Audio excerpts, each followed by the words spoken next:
नमस्कार, जय हिंद लर्निंग मंत्रा के ऑनलाइन पाठशाला में आपका एक बार फिर स्वागत है। भारतीय संविधान और स्वतंत्रता संघर्ष के तीसरे वीडियो में आज हम चर्चा करेंगे 50 महत्वपूर्ण सवालों पर जो आपके आगामी परीक्षाओं के लिए महत्वपूर्ण साबित होगा। हमारा आज का पहला सवाल है, भारत के संविधान के किस भाग में अंतर्राष्ट्रीय शांति और सुरक्षा हेतु राज्य को दायित्व सौंपा गया है? आपके विकल्प हैं ए मौलिक अधिकारों में, बी राज्य के नीति निर्देशक सिद्धांतों में, सी आपातकालीन प्रावधानों में, डी संविधान की प्रस्तावना में। सही जवाब होगा विकल्प बी राज्य के नीति निर्देशक सिद्धांतों में। आपको पता है भारतीय संविधान के भाग 4 में अनुच्छेद 36 से लेकर के 51 के बीच में राज्य के नीति निर्देशक सिद्धांतों का प्रावधान किया गया है और उसी में है अनुच्छेद 50। अनुच्छेद 50 कहता है कि अंतर्राष्ट्रीय शांति और सुरक्षा का प्रावधान किया जाएगा। अगला सवाल है क्वेश्चन नंबर 2, राज्यपाल के संबंध में निम्नलिखित में से क्या सही नहीं है? यहाँ पर आपको गलत बताना है और आपको यहाँ पर 4 स्टेटमेंट दिए गए हैं। कूट की सहायता से आपको सही जवाब का चयन करना है। पहला स्टेटमेंट है राज्यपाल की नियुक्ति राष्ट्रपति द्वारा होती है। दूसरा है कि वह राज्य के कामकाज के बारे में केंद्र को सूचित करता रहता है। तीसरा है वह राज्य सरकार को बर्खास्त कर सकता है और चौथा है वह राज्य सिविल सेवाओं का सभापति होता है। तो इसमें से जो आपका सही जवाब हो जाएगा वो होगा विकल्प संख्या सी, यानी कि केवल चौथा वाला ऑप्शन आपका सही नहीं है, क्योंकि संविधान के अनुच्छेद 155 के अनुसार राष्ट्रपति राज्यपाल की नियुक्ति करता है, वह केंद्र को समय समय पर सूचनाएं भेजता है, वह राज्य सरकार को बर्खास्त कर सकता है जब राज्य में संवैधानिक तंत्र विफल हो जाता है। इसके अलावा वह राज्य सिविल सेवाओं का सभापति नहीं होता है। इस तरह से आंसर आपका विकल्प सी सही होगा। अगला सवाल है क्वेश्चन नंबर 3, यदि कोई विधेयक राज्य विधानमंडल द्वारा पारित होकर स्वीकृति के लिए राज्यपाल के पास जाता है तो राज्यपाल उस पर हस्ताक्षर कर देता है, उसे रोक सकता है, उसे राष्ट्रपति की अनुमति के लिए संरक्षित कर सकता है या फिर उसे पुनर्विचार के लिए सदन को लौटा सकता है। तो यहाँ पर आपका जो विकल्प होगा कूट की सहायता से, उसमें आपके ये सभी स्टेटमेंट सही होंगे, यानी कि विकल्प सी आपका प्रश्न के अनुसार सही हो जाएगा।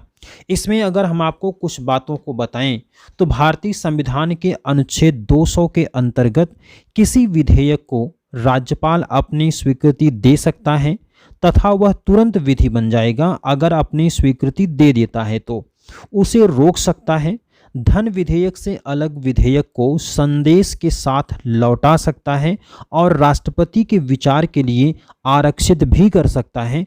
तो इस तरह से आपका सभी ऑप्शन जो स्टेटमेंट दिए गए हैं वो चारों आपके सही होंगे।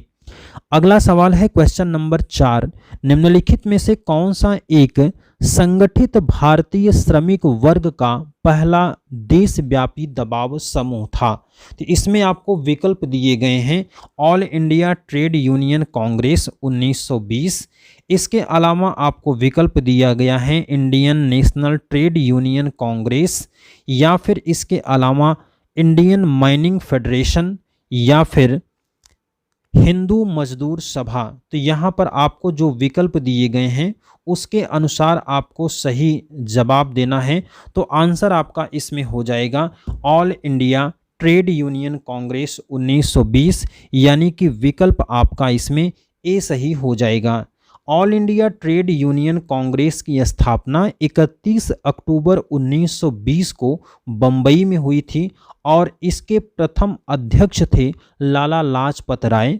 यह दबाव समूह कम्युनिस्ट पार्टी ऑफ इंडिया यानी कि सीपीआई से संबंध रखती है। अगला सवाल है क्वेश्चन नंबर 5, नागरिकता अधिनियम 1955 के अंतर्गत निम्नलिखित में से किनके द्वारा कोई भारत का नागरिक बन सकता है? जन्म के द्वारा, उद्भव द्वारा, पंजीकरण द्वारा, राष्ट्रीयकरण द्वारा, या फिर राज्य क्षेत्र के मिल जाने से। तो यहाँ पर आपका जो विकल्प होगा वो हो जाएगा 1, 2, 3 और 5, यानी कि सी वाला आंसर आपका सही होगा।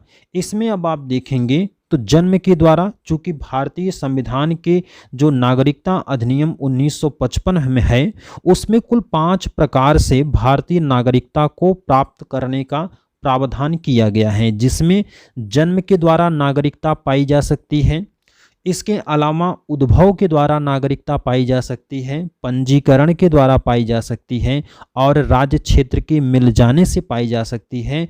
लेकिन यहाँ पर राष्ट्रीयकरण के द्वारा नागरिकता नहीं पाई जाती है, यहाँ पर देशीकरण के द्वारा नागरिकता पाई जा सकती है, यानी कि नेचुरलाइजेशन के द्वारा। अगला सवाल है क्वेश्चन नंबर 6, जिसमें आपसे पूछा गया है कामराज योजना ने क्या प्रस्तावित किया? उद्योग के ऊपर कृषि को प्राथमिकता, दल के कार्य में वरिष्ठ नेताओं को लगाना, दल के सभी पदों के लिए निर्वाचन, और डी है कांग्रेस कार्यकारिणी समिति का जीर्णोद्धार। तो सही जवाब इसमें हो जाएगा विकल्प डी, यानी कि कांग्रेस कार्यकारिणी समिति का जीर्णोद्धार। यहाँ पर आपको बता दें, नेहरू के सहयोगी के कामराज, जो उस समय में मद्रास प्रांत के मुख्यमंत्री भी थे, उन्होंने 1963 में एक योजना तैयार की जिससे कि दल में एक नई जान फूंकी जा सके, और इस योजना में दल और सरकार के मध्य बेहतर समन्वय की बात की और कांग्रेस कार्य समिति में भी परिवर्तन की सलाह दिया था। अगला सवाल है क्वेश्चन नंबर 7, भारत के संविधान के अनुसार निम्नलिखित में से कौन सा एक अधिकार आपातकाल में छीना नहीं जा सकता है? भाषण का अधिकार, स्वतंत्र आवागमन का अधिकार, जीवन का अधिकार, संगठित होने का अधिकार। तो ये आपका सही जवाब हो जाएगा विकल्प सी, यानी कि जीवन का अधिकार। चाहे आपातकाल लगा हो तब भी जीवन के अधिकार को नहीं छीना जा सकता है। भारतीय संविधान के अनुच्छेद 359 में स्पष्ट रूप से कहा गया है कि अनुच्छेद 20 और 21 निलंबन की स्थिति की सीमा से बाहर हैं। संविधान के 44वें संविधान संशोधन अधिनियम 1978 द्वारा यह प्रावधान किया गया कि ये 2 अनुच्छेद सदैव प्रवर्तनीय रहेंगे। अनुच्छेद 21 प्राण और दैहिक स्वतंत्रता का प्रावधान करता है। अगला सवाल है क्वेश्चन नंबर 8, भारतीय संविधान के 30वें अनुच्छेद का संबंध है अंतःकरण की स्वतंत्रता से, धर्म प्रचार के अधिकार से, अल्पसंख्यकों के शिक्षा संस्थाओं की स्थापना और उनके प्रबंध के अधिकार से, और डी है बहुसंख्यक समुदाय के सांस्कृतिक और शिक्षा संबंधी अधिकारों से। तो सही जवाब हो जाएगा आपका विकल्प यहाँ पर सी, यानी कि अल्पसंख्यकों के शिक्षा संस्थाओं की स्थापना और उनके प्रबंध के अधिकार से। यहाँ पर आपको बता दें, भारतीय संविधान के अनुच्छेद 29 और 30 अल्पसंख्यकों को कुछ अधिकार प्रदान करते हैं।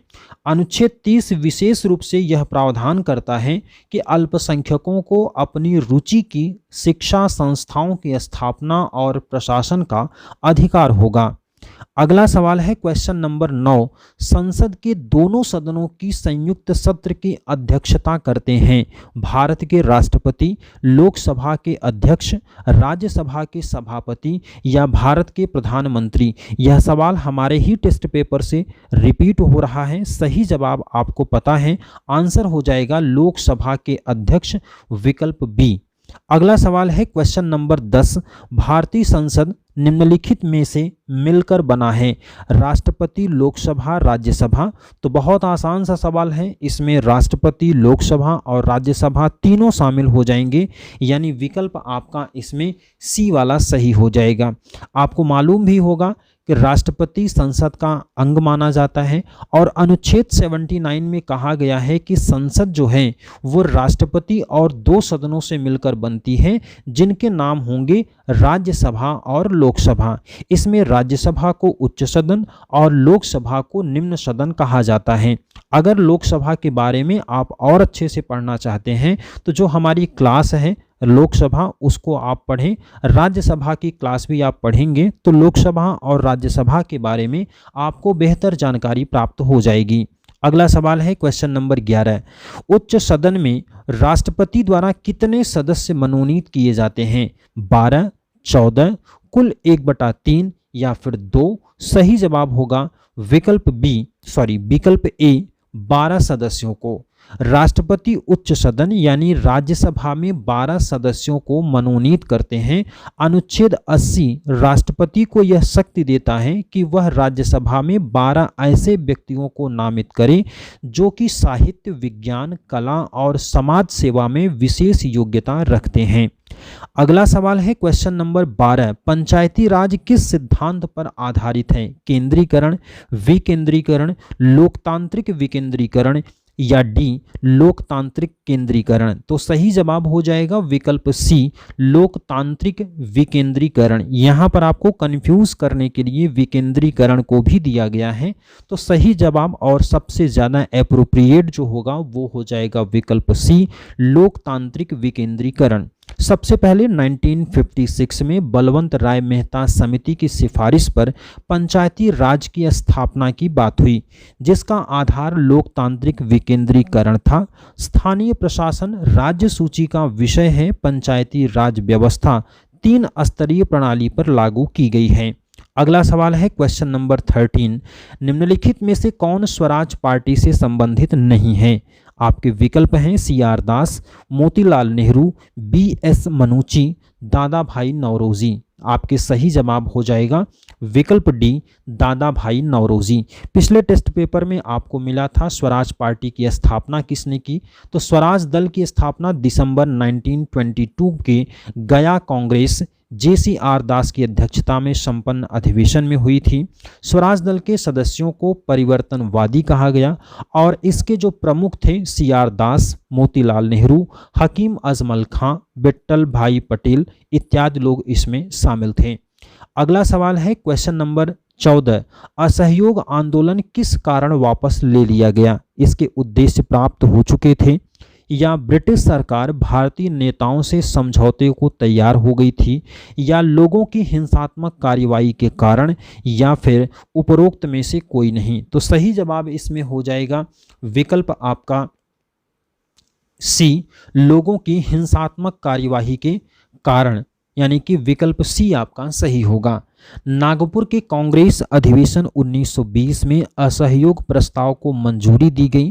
गांधी जी ने असहयोग आंदोलन की शुरुआत सभी शांतिमय और विधि सम्मत साधनों द्वारा की। वे अहिंसा का पालन करना चाहते थे, लेकिन फरवरी 1922 में यूपी के चौरी चौरा नामक स्थान पर एक हिंसात्मक कार्रवाई के द्वारा 21 पुलिस के सिपाहियों को जीवित जला दिया गया। इसी के परिणाम स्वरूप 12 फरवरी 1922 को गांधी जी ने असहयोग आंदोलन को वापस ले लिया। अगला सवाल है क्वेश्चन नंबर 15, 1907 में भारतीय राष्ट्रीय कांग्रेस का प्रथम विभाजन हुआ था। कहां पर? बम्बई अधिवेशन, कलकत्ता अधिवेशन, लाहौर अधिवेशन या फिर सूरत अधिवेशन? तो सही जवाब हो जाएगा विकल्प डी सूरत अधिवेशन में। 1907 में सूरत अधिवेशन में कांग्रेस का विभाजन हुआ और कांग्रेस 2 खेमों में बंट गई थी। एक को नरम दल और दूसरे को गरम दल कहा गया। विभाजन का कारण बंगाल के विभाजन को समाप्त करने के लिए कार्य प्रणाली थी। अगला सवाल क्वेश्चन नंबर 16, संसद के 2 क्रमिक अधिवेशनों के बीच अधिकतम कितने समय के अंतराल की अनुमति है? 4 महीना, 5 महीना, 6 महीना या फिर 3 महीना? तो सही जवाब हो जाएगा विकल्प सी 6 माह के लिए। भारतीय संविधान का अनुच्छेद 85 के अंतर्गत राष्ट्रपति को समय समय पर संसद के प्रत्येक सदन को आहूत करने का, उसका सत्रावसान करने का और लोकसभा के विघटन करने की शक्ति है।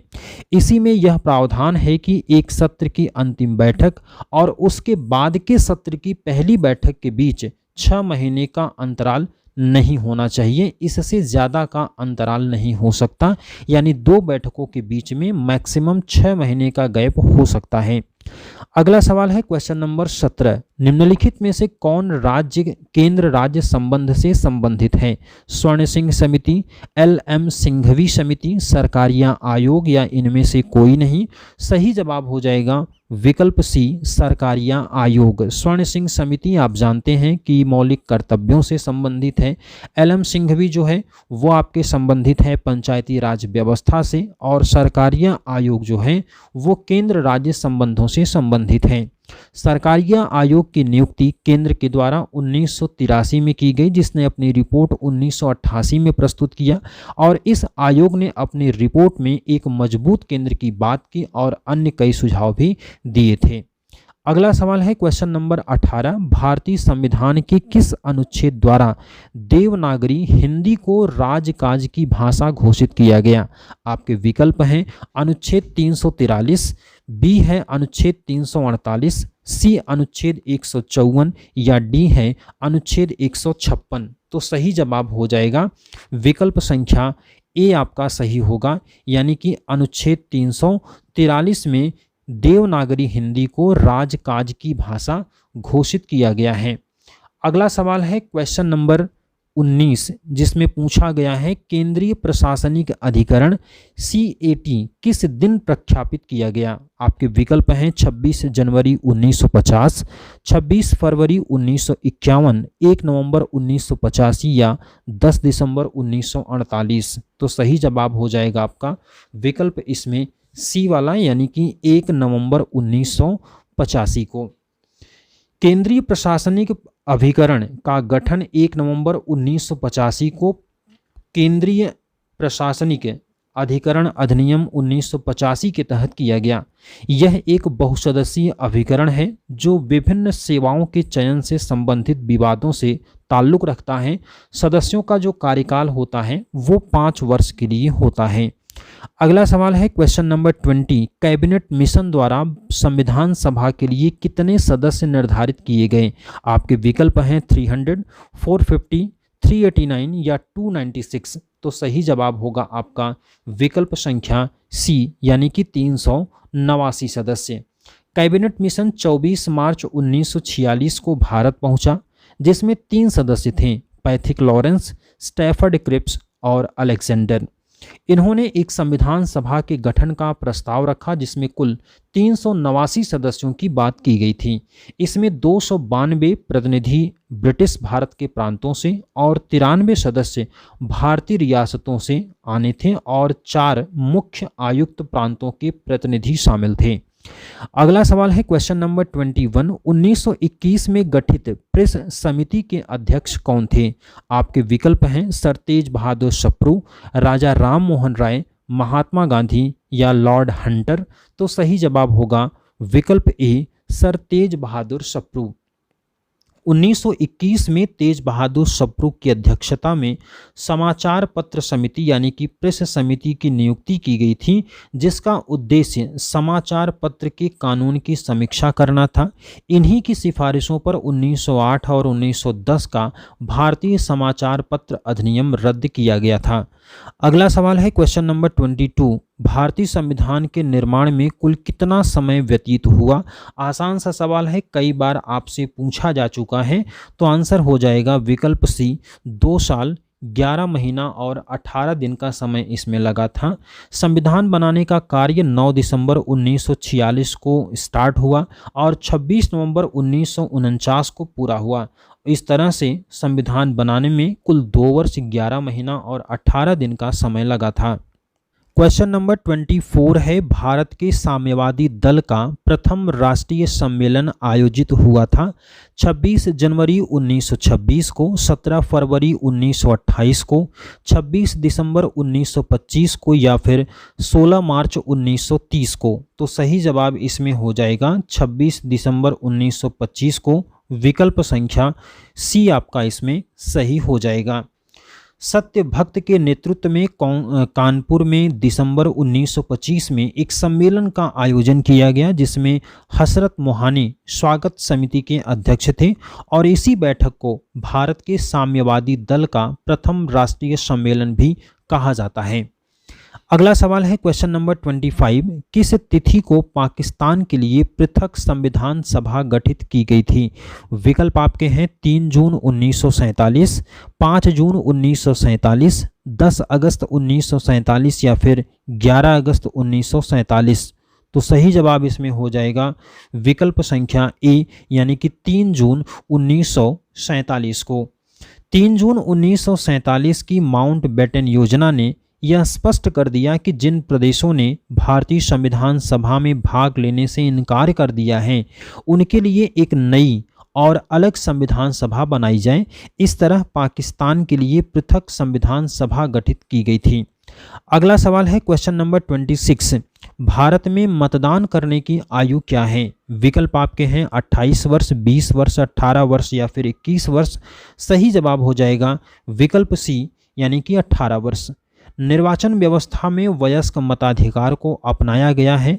यदि कोई नागरिक विधानमंडल द्वारा नियत तारीख को 18 वर्ष की आयु का है और विधि द्वारा निर्धारित नहीं है, यानी कि अयोग्य नहीं है, तो वह मतदाता के रूप में पंजीकृत होने का अधिकार रखता है। पहले यह उम्र सीमा 21 वर्ष थी, जिसे 61वें संविधान संशोधन 1987 से उम्र सीमा को घटाकर 18 वर्ष कर दिया गया था। अगला सवाल है क्वेश्चन नंबर 27। लॉर्ड डलहौजी किस वर्ष भारत का गवर्नर जनरल बना? आपके विकल्प हैं 1848, 1849, 1851 या 1861। तो सही जवाब हो जाएगा आपका विकल्प संख्या ए, यानी कि 1848 में। लॉर्ड डलहौजी 1848 से 1856 तक भारत का गवर्नर जनरल रहा। उसने 1848 में सतारा पर आधिपत्य कायम कर लिया था और उसने व्यक्तिगत सिद्धांत दिया। रेलवे की शुरुआत और टेलीग्राफ और डाक व्यवस्था उन्हीं की देन मानी जाती है।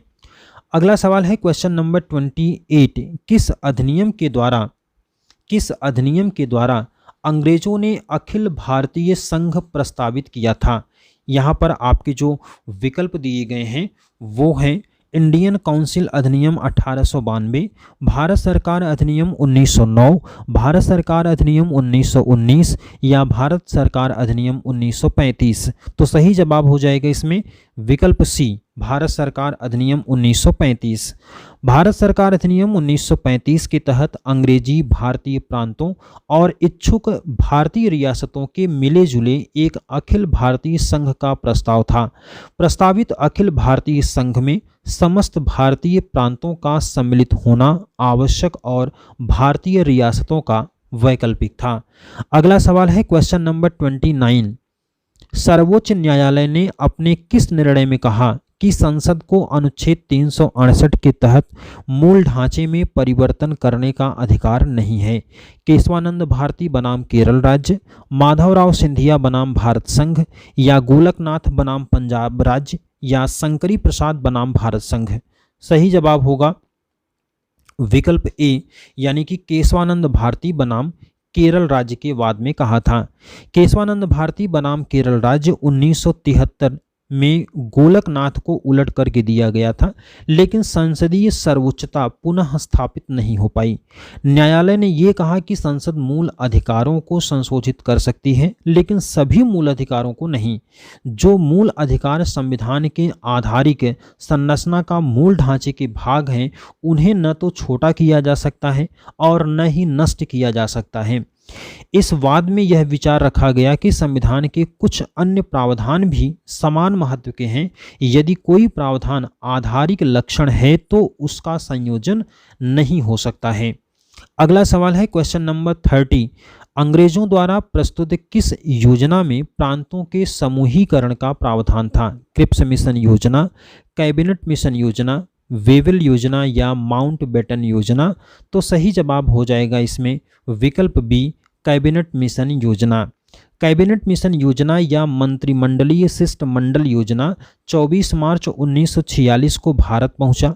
इसमें 3 सदस्य थे। कौन कौन से? पैथिक लॉरेंस, क्रिप्स और एवी अलेक्जेंडर। इनके सुझाव थे कि एक भारतीय संघ होगा, प्रांतों को अलग गुट बनाने का अधिकार हो जिसके लिए वे अपना अलग से संविधान बना सकें। अगला सवाल है क्वेश्चन नंबर 31, गैर कांग्रेसी सरकार का प्रथम प्रधानमंत्री कौन था? सही जवाब हो जाएगा इसमें विकल्प ए यानी कि मोरारजी देसाई। 15 अगस्त 1947 को आज़ादी प्राप्त करने के पश्चात कांग्रेस के जवाहरलाल नेहरू ने प्रधानमंत्री पद की शपथ लिया। तत्पश्चात लाल बहादुर शास्त्री और इंदिरा गांधी भी कांग्रेस दल से ही संबंध रखते थे। प्रथम गैर कांग्रेसी प्रधानमंत्री मोरारजी देसाई बने, जो कि जनता पार्टी से संबंधित थे। उनका कार्य 24 मार्च 1977 से 28 जुलाई 1979 तक रहा था। अगला सवाल है क्वेश्चन नंबर 32, निम्नलिखित में से किसने होम रूल आंदोलन प्रारंभ किया? विकल्प आपके हैं श्रीमती एनी बेसेंट, बाल गंगाधर तिलक, लाला लाजपत राय या गोपाल कृष्ण गोखले। तो सही जवाब हो जाएगा बाल गंगाधर तिलक। अगला सवाल है क्वेश्चन नंबर 33, संविधान के कौन से अनुच्छेद में यह प्रावधान किया गया है कि राज्य समस्त भारत में एक समान सिविल संहिता लागू करने का प्रयास करेगा? विकल्प आपके हैं अनुच्छेद 44, 46, 40 या फिर 42। सही जवाब होगा विकल्प ए यानी कि अनुच्छेद 44। भारतीय संविधान के भाग 4 नीति निर्देशक सिद्धांतों के अंतर्गत अनुच्छेद 44 में समान सिविल संहिता की बात की गई है।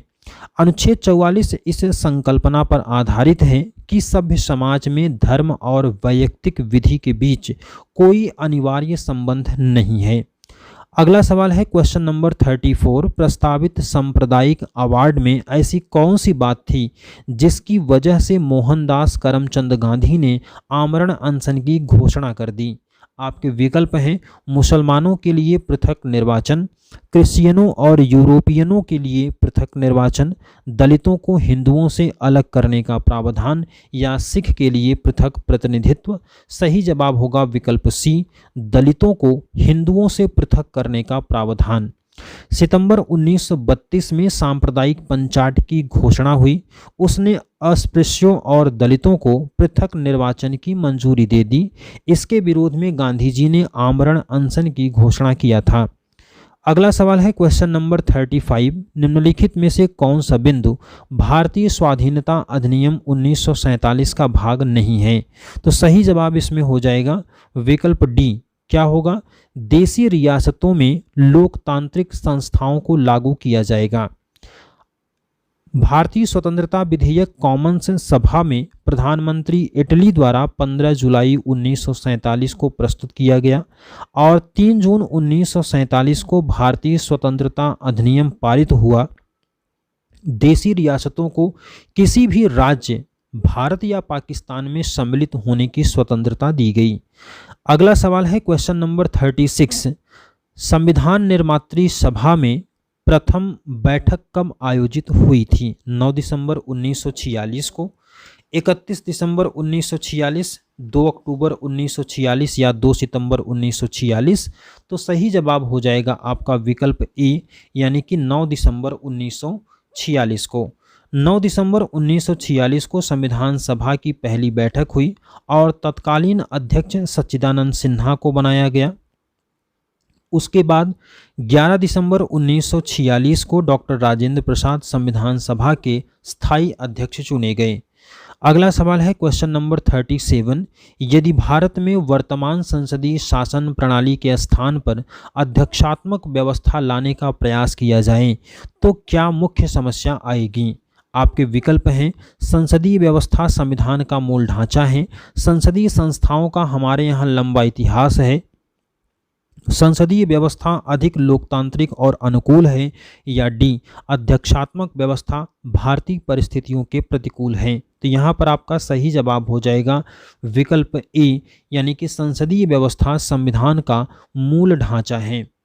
केशवानंद भारती बनाम केरल राज्य के बाद में 1973 में उच्चतम न्यायालय ने यह घोषित किया कि संविधान के कुछ प्रावधान जो आधारिक लक्षण या मूल ढांचे के हैं उनका संशोधन नहीं हो सकता, क्योंकि संसदीय शासन प्रणाली भी संविधान के मूल ढांचे के अंतर्गत आती है। मिनर्वा मिल्स बनाम भारत संघ 1980 के अंतर्गत यह अच्छे तरीके से स्थापित हो गया कि संशोधन की शक्ति मर्यादित और सीमित है। अगला सवाल है क्वेश्चन नंबर 38, मुस्लिम लीग की स्थापना कब हुई? 1906, 1905, 1907 या 1909? तो सही जवाब होगा विकल्प ए, यानी कि 1906 में मुस्लिम लीग की स्थापना हुई थी। 30 दिसंबर 1906 में ढाका एजुकेशनल कॉन्फ्रेंस का आयोजन किया गया और इस आयोजन की अध्यक्षता नवाब सलीमुल्लाह ने किया था। यही मुस्लिम लीग का गठन हुआ। क्वेश्चन नंबर 39 में एम के गांधी ने कांग्रेस के केवल एक अधिवेशन की अध्यक्षता की थी। यह अधिवेशन कहां और किस वर्ष हुआ था? विकल्प आपके सामने हैं। सही आंसर होगा बेलगांव अधिवेशन 1924, यानी कि ए वाला आंसर आपका सही हो जाएगा। अगला सवाल है क्वेश्चन नंबर 40, वह कौन सी योजना थी जिसके बारे में एम के गांधी ने यह टिप्पणी की कि यह एक क्षतिग्रस्त बैंक के नाम आगे की तारीख वाला चेक है? क्रिप्स मिशन योजना, कैबिनेट मिशन योजना, वेवल योजना या फिर माउंटबेटन योजना? तो सही जवाब होगा विकल्प ए, यानी क्रिप्स मिशन योजना।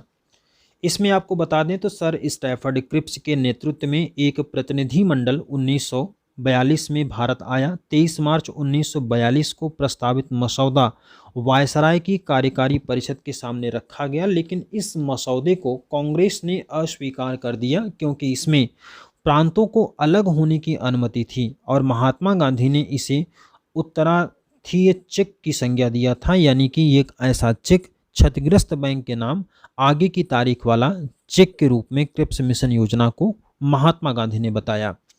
अगला सवाल है क्वेश्चन नंबर 41, भारत में संप्रभु कौन है? आसान सवाल है। सही जवाब होगा विकल्प ए, यानी कि जनता। अगला सवाल है क्वेश्चन नंबर 42, ये दो शब्द धर्मनिरपेक्ष और समाजवादी प्रस्तावना में जोड़े गए थे। यह कौन सा संविधान संशोधन था? 25वां, 4वां, 42वां या फिर 44वां? तो सही जवाब हो जाएगा आपका विकल्प सी, यानी कि 42वां संविधान संशोधन। उद्देशिका में 42वें संविधान संशोधन 1976 के द्वारा संशोधन किया गया। पहले पैरा में दो शब्द समाजवादी और पंथनिरपेक्ष और छठवें पैरा में अखंडता शब्द को ऐड किया गया था। अगला सवाल है क्वेश्चन नंबर 43, भारतीय संविधान का कौन सा अनुच्छेद यह घोषणा करता है कि इंडिया जो कि भारत है राज्यों का एक संघ यानी कि यूनियन होगा? आपके विकल्प दिए गए हैं अनुच्छेद 1, 2, 3 या फिर 4। तो सही जवाब होगा विकल्प ए, यानी कि अनुच्छेद 1 में। संविधान में अनुच्छेद 1 के पहले खंड में कहा गया है कि भारत अर्थात इंडिया राज्यों का संघ होगा। इसका अर्थ है कि भारतीय परिसंघ राज्यों के बीच करार या परिणाम नहीं हो और राज्यों को विलग होने का अधिकार नहीं होगा। अगला सवाल है क्वेश्चन नंबर 44, सर्वोच्च न्यायालय के किसी न्यायाधीश को उसके कार्यकाल की समाप्ति के पूर्व कैसे हटाया जा सकता है? मुख्य न्यायाधीश द्वारा, मुख्य न्यायाधीश की सिफारिश पर राष्ट्रपति द्वारा, संसद की सिफारिश पर राष्ट्रपति द्वारा या केंद्रीय मंत्रिमंडल की राय पर राष्ट्रपति द्वारा? तो सही जवाब होगा विकल्प सी, यानी कि संसद की सिफारिश पर राष्ट्रपति के द्वारा उसको पद से हटाया जा सकता है। संविधान के अनुच्छेद 124 के चौथे खंड में कहा गया है कि न्यायाधीश को उसके पद से कदाचार या असमर्थता के आधार पर संविधान में लिखित प्रक्रिया के अनुसार हटाया जा सकता है। इसकी प्रक्रिया जो होगी वो इस प्रकार होती है कि इसके लिए राष्ट्रपति को एक समावेदन देकर यह प्रार्थना करनी होगी कि न्यायाधीश को हटाया जाए। यदि प्रस्ताव लोकसभा में लाया जाना है तो उस पर लोकसभा के कम से कम 100 सदस्यों के, और यदि राज्यसभा में लाया जाना है तो राज्यसभा के कम से कम 50 सदस्यों के हस्ताक्षर होने चाहिए। अगला सवाल है क्वेश्चन नंबर 45, 44वें संविधान संशोधन द्वारा राष्ट्रपति की शक्तियों में क्या वृद्धि की गई थी? तो विकल्प आपके जो सही होंगे वो हो जाएगा आंसर ए आपका। इसमें व्यवस्था किया गया था कि राष्ट्रपति एक बार मंत्रिमंडल को उनकी राय पुनर्विचार के लिए लौटा सकता है। 44वें संविधान संशोधन अधिनियम 1978 द्वारा राष्ट्रपति को मंत्रिमंडल की सलाह को पुनर्विचार के बाद भेजी गई सलाह को मानना राष्ट्रपति के लिए बाध्यकारी बनाया गया था। यह भी प्रावधान किया गया कि राष्ट्रपति मंत्रिमंडल की लिखित अनुशंसा के बाद ही राष्ट्रीय आपातकाल की घोषणा कर सकता है। अगला सवाल है क्वेश्चन नंबर 46, भारत का प्रथम कार्यवाहक प्रधानमंत्री कौन था? गुलजारी लाल नंदा, लाल बहादुर शास्त्री, मोरारजी देसाई या आई.के. गुजराल? तो सही जवाब होगा विकल्प ए, गुलजारी लाल नंदा। गुलजारी लाल नंदा 27 मई 1964 से 9 जून 1964 तक कार्यवाहक प्रधानमंत्री के रूप में हुए थे जब नेहरू जी की मृत्यु हुई थी। दूसरी बार लाल बहादुर शास्त्री जी की मृत्यु के बाद 11 जनवरी 1966 से 24 जनवरी 1966 तक कार्यवाहक प्रधानमंत्री के रूप में इनको नियुक्त किया गया था। अगला सवाल है क्वेश्चन नंबर 47, निम्नलिखित में से कौन सा शब्द संविधान की प्रस्तावना में नहीं है? न्याय, व्यक्ति की गरिमा, बंधुत्व या संघीय? तो सही जवाब होगा विकल्प डी यानी कि संघीय। आपको यहाँ पर ध्यान रखना है कि प्रस्तावना में कहीं भी संघीय शब्द का प्रावधान नहीं है। इसमें न्याय, बंधुत्व, व्यक्ति की गरिमा की बातों को बताया गया है। इसमें संप्रभुता, समाजवाद, पंथनिरपेक्ष, लोकतंत्र और गणराज्य की बातें भी शामिल हैं। अगला सवाल है क्वेश्चन नंबर 48, संविधान के कौन से अनुच्छेद में यह प्रावधान है कि राज्य नीति के निदेशक तत्वों को न्यायालय में नहीं ले जाया जा सकता? आपके विकल्प हैं अनुच्छेद 40, 42, 37 या 45। तो सही जवाब होगा विकल्प सी, अनुच्छेद 37। भारतीय संविधान का अनुच्छेद 37 कहता है कि इस भाग में यानी कि 4 में वर्णित प्रावधानों के लिए न्यायालय की शरण नहीं ली जा सकती है। यह प्रावधान उतने ही महत्वपूर्ण और राज्य का यह कर्तव्य है कि अपने कानून और नीतियों के निर्माण में इस प्रावधान को समाविष्ट करें। अगला सवाल क्वेश्चन नंबर 49, निम्नलिखित में से कौन कैबिनेट मिशन का सदस्य नहीं था? Pethick Lawrence, Stafford Cripps, Alexander Sorensen या लॉर्ड माउंटबेटन? तो सही जवाब हो जाएगा इसमें विकल्प डी यानी कि लॉर्ड माउंटबेटन। 24 मार्च 1946 को कैबिनेट मिशन दिल्ली पहुंचा। इसमें जो सदस्य थे वो पैथिक लॉरेंस, स्टैफर्ड क्रिप्स और ए.वी. अलेक्जेंडर थे, लॉर्ड माउंटबेटन नहीं था। अगला और आज के इस अभ्यास सीरीज का आखिरी सवाल है, संविधान के किस संशोधन ने राष्ट्रपति को मंत्रिमंडल की राय मानने के लिए बाध्य किया? 24वां संविधान संशोधन, 42वां संविधान संशोधन, 44वां संशोधन या फिर विकल्प डी है 48वां संविधान संशोधन? तो सही जवाब होगा विकल्प बी, 42वां संविधान संशोधन। संविधान के 42वें संविधान संशोधन 1976 के द्वारा अनुच्छेद 74 के क्लॉज 1 में संशोधन करके राष्ट्रपति को कैबिनेट की सलाह मानने के लिए बाध्य किया गया। वहीं 44वें संशोधन 1978 द्वारा राष्ट्रपति को एक बार किसी विधेयक को पुनर्विचार के लिए लौटाने का अधिकार दिया गया था। तो इस तरह से आपने देखा कि भारतीय संविधान और भारतीय स्वतंत्रता संघर्ष से ये थे 50 महत्वपूर्ण प्रश्न। ये सभी प्रश्न आपको या तो सीधे या तो इस पर आधारित अन्य सवालों के रूप में परीक्षाओं में मिल सकते हैं। इसको आप तैयार करें, निश्चित रूप से आपकी परीक्षा में फ़ायदा मिलेगा। अगले वीडियो में यानी कि भारतीय संविधान और स्वतंत्रता संघर्ष के चौथे वीडियो में हमारी आपकी फिर से मुलाकात होगी। तब तक के लिए दीजिए इजाज़त। नमस्कार।